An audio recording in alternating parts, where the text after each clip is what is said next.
Working the night shift at a quiet, out-of-the-way gas station can be a lonely and eerie experience.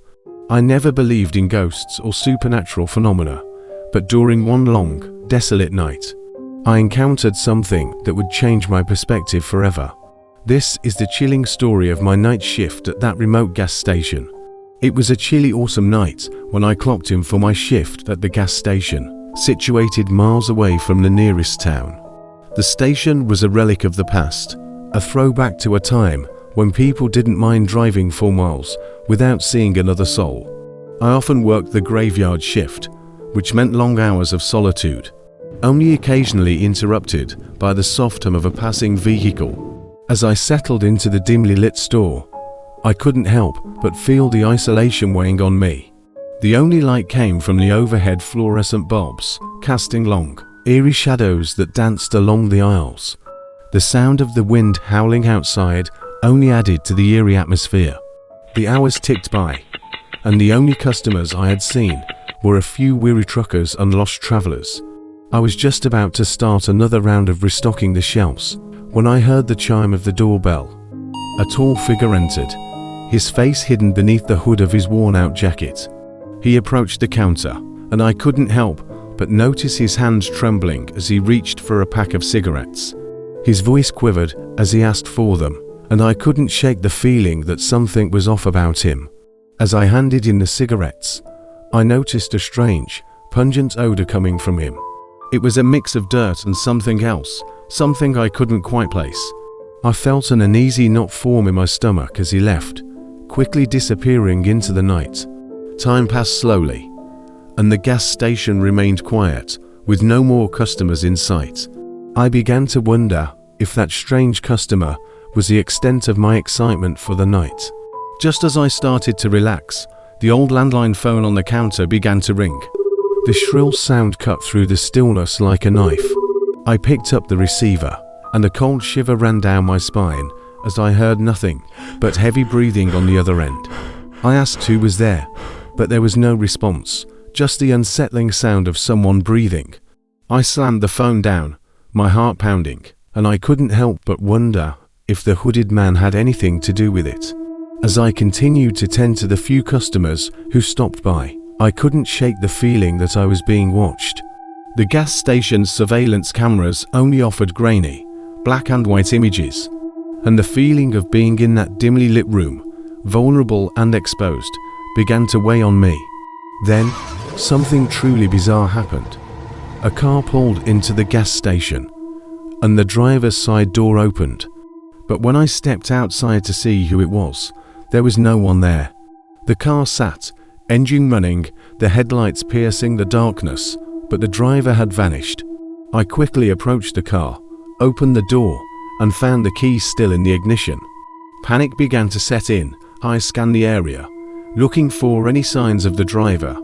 There was nothing but the eerie silence of the night. I returned to the gas station, shaken and bewildered. I had no explanation for what had just transpired, and I was growing increasingly unnerved. As I sat behind the counter, I noticed a small piece of paper tucked under the windshield wiper of the abandoned car. With trembling hands, I retrieved the note and read it. The message was brief, but sent chills down my spine. It read, "You shouldn't have come here. Leave before it's too late." The words were scrawled in jagged, hurried handwriting, and the paper itself was wrinkled and stained with what looked like blood. I had no idea what to make of it, but I couldn't ignore the mounting sense of dread that was now consuming me. The night dragged on, and with each passing hour, the gas station seemed to close in on me. The harsh fluorescent lights flickered intermittently, casting eerie, elongated shadows across the empty aisles. Every creak and groan of the old building felt like an ominous whisper. I tried to call the local police, but the line was dead, and I couldn't get a signal on my cell phone. I was on my own, trapped in that isolated place with an ever-growing sense of dread. It was well past midnight when I heard the door chime once again. I froze in my tracks, my heart pounding as the hooded figure from earlier entered the store once more. This time, he didn't make a sound. He just stood there, his hood obscuring his face, and those trembling hands held tightly to something concealed beneath his jacket. I couldn't hold back my fear any longer and blurted out, "Who are you? And what do you want?" The figure didn't respond. Instead, he slowly approached the counter, reached into his jacket, and produced a small, gleaming knife. It glistened malevolently in the dim light, and I knew I was in serious danger.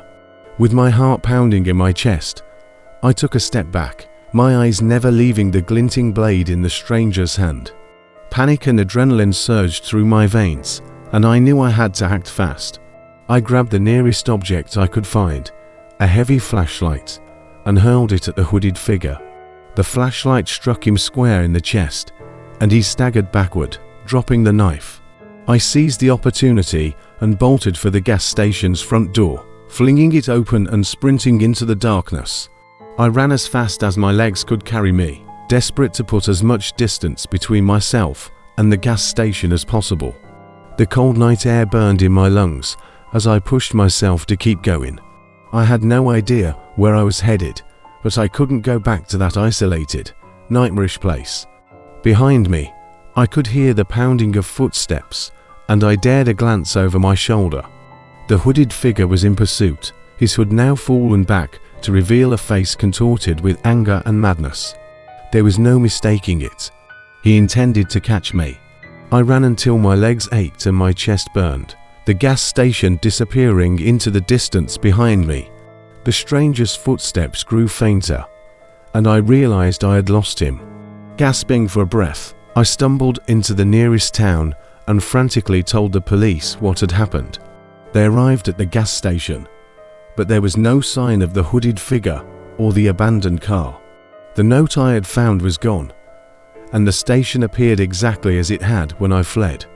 To this day, I have no explanation for what transpired during that night shift, but I know I'll never forget the terror I experienced. The gas station, that isolated outpost in the wilderness, held secrets I could never fathom, and I had no desire to ever return to that eerie, haunted place.